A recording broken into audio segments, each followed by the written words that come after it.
Hello, I'm Jillian Nickerson, and I'm going to take you guys through some foundations of wound care in the wilderness today. So we're going to talk about how to define and call different types of wounds, what different type of options we have in terms of managing wounds, how we can best prevent infections in the wilderness, what kind of options we have for managing pain, and then some specifics about special types of wounds. So first I'm going to take you through all of the different wound types, which can be helpful both in deciding how you're going to manage the wounds as well as communicating with other healthcare providers. So abrasions are like scrapes or road rash. They're typically very superficial and they represent a partial loss of the skin surface. Lacerations are what you would typically think of as a wound, so deep cuts, usually jagged edges, the type of thing that you would have to suture up in the emergency department. Incisions are like lacerations, but they're very straight edges, so you would think about this with a scalpel or a knife inflicting a wound. Puncture wounds are typically deep. They have a small opening on the surface area but can go much deeper. So things like stepping on a stick or stepping on a nail might cause a puncture wound. Avulsions are like lacerations, but they create a flap of skin. So you have a piece that will flap open but is still attached at one end. Amputations are when a piece of the body part is separated from the rest. Commonly, this happens at the tip of the finger or the tip of the toe, but it can certainly be a larger body part.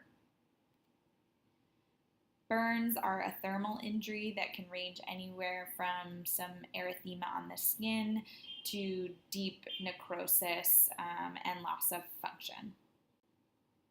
And lastly, blisters are a separation of different layers of the skin, commonly with a fluid-filled bubble, and usually forming from a source of friction.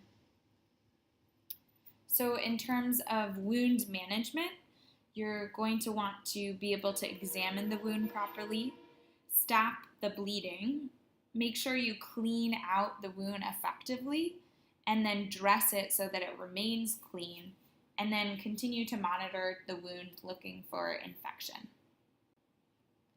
So when we examine a wound, we want to look at what type of wound it is, how deep it goes, is there any foreign bodies in the wound, is there tendon involvement, is there bone exposed, are there muscles that are lacerated, and then we want to evaluate the neurovascular status.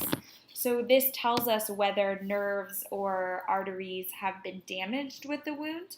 So what we do is wherever the wound is, distally to the wound, we check pulses, we ask the patient to move key components to check motor function, we check sensation by touching key places distally to the wound to evaluate whether we have damage to those nerves or arteries.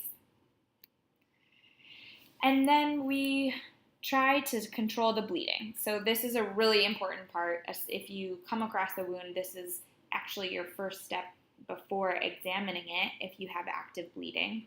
And the most important part is direct pressure. So this doesn't mean taking tons and tons and tons of sheets or gauze or t-shirts to place on it and just collect all the blood that's coming out. The most effective way of achieving hemostasis is to take a very small piece of cloth or gauze and put very direct pressure exactly where the wound is. So even using just your thumb right over the wound if it's a small wound and holding pressure right there can be much more effective than holding generalized pressure over a similar area with your whole hand. If that doesn't work, you can elevate the wound. So if you have a wound on the hand or arm, raising it above the heart while applying direct pressure can be very effective. And if that doesn't work, you can apply what's called a pressure bandage. So this would be taking some sort of gauze or wound and using an ACE wrap or something else that you can apply pressure to the wound to control the bleeding. With these 3 steps, you should be able to control almost every single bleeding wound in the wilderness. Unless it's a strong arterial bleed, you will be able to control bleeding with these steps. It sometimes does take 15 or 20 minutes of direct pressure, but most wounds will be controlled with this.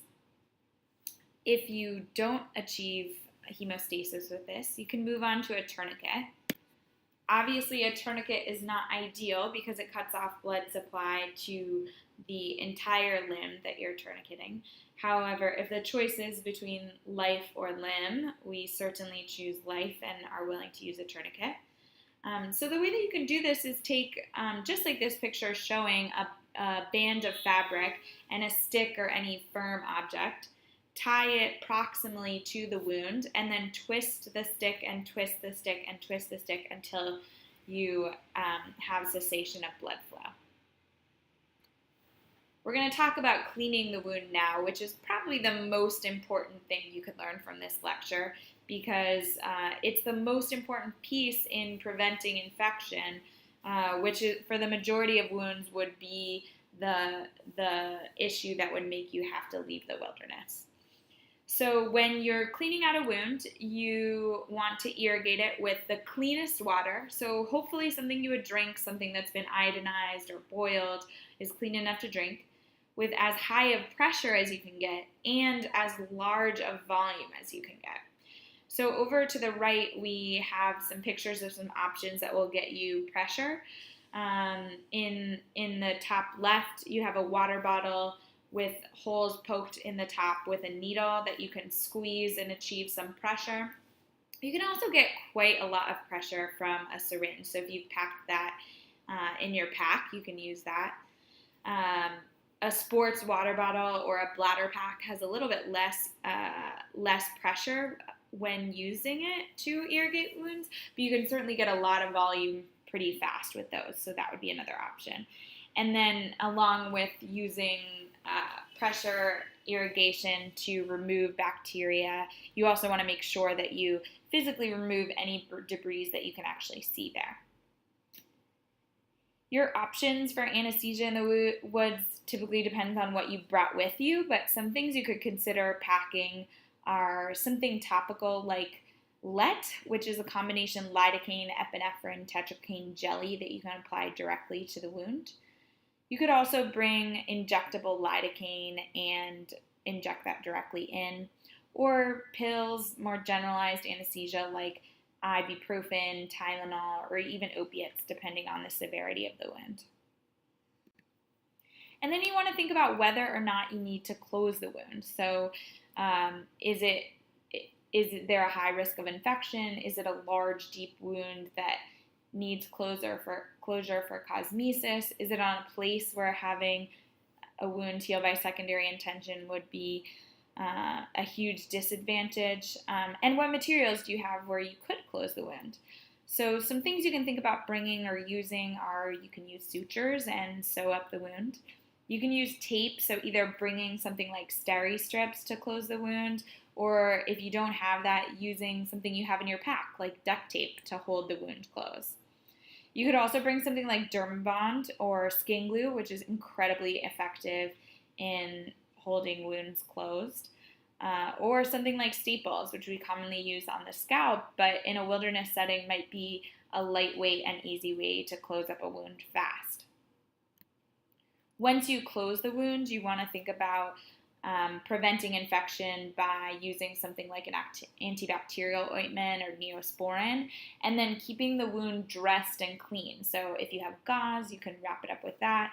If not, using any sort of handkerchief or clothing item that you can do to protect that wound from the elements. And that's all to prevent infection, which is really a key component to everything we're talking about. So irrigating, antibiotic ointment, clean dressings, and then thinking about really specific and dangerous wounds like an open fracture or an animal bite or patients who are immunocompromised. we don't wait to start antibiotics. Just start them right away. In those cases, you probably need to evacuate from the woods anyways, but getting antibiotics on board early can be super helpful.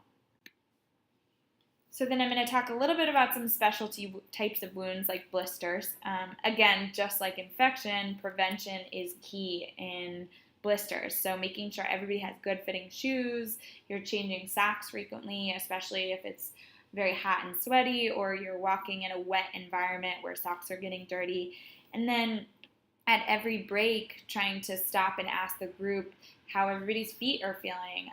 If you're developing hot spots or sort of pre-blisters, putting duct tape or moleskin or something on that area to protect them can be incredibly important in preventing blisters. Once blisters develop, we typically don't puncture them. The method for dealing with them is to cover and protect. You can use skin glue or antibiotic ointment or duct tape to help prevent them from worsening, but really prevention is very key. Now we're going to talk a little bit about burns, which is another common type of wound in the wilderness. It's important to know what kind of burn you're dealing with because it will dictate whether or not you can stay out in the wilderness or if you need to evacuate. We talk about burns in 3 different layers. So superficial burns are what you would think about in a typical sunburn. Erythema, sometimes some blistering, and definitely very painful. Partial thickness gets deeper into the dermis and is also quite painful. And then full thickness burns are burns that may not be painful. You may see some charring of the skin, but there's typically an area surrounding that which is more of a partial thickness burn, which can be quite painful. So we also describe burns in terms of how much body surface area they cover. And this picture here shows you what's called the rule of 9s, which can help you estimate what percentage of body surface area is covered. Another quick way of doing this is to look at the size of the palmar surface of the patient's hand, and that's about 1% of the body surface area, so you can use that as well. Some key locations you want to think about is if there's any burns involving the face, the hands, or the genitals, because that would push you to evacuate much quicker. So when managing burns, we want to first stop the burning, get them away from the environment and get that area cooled down.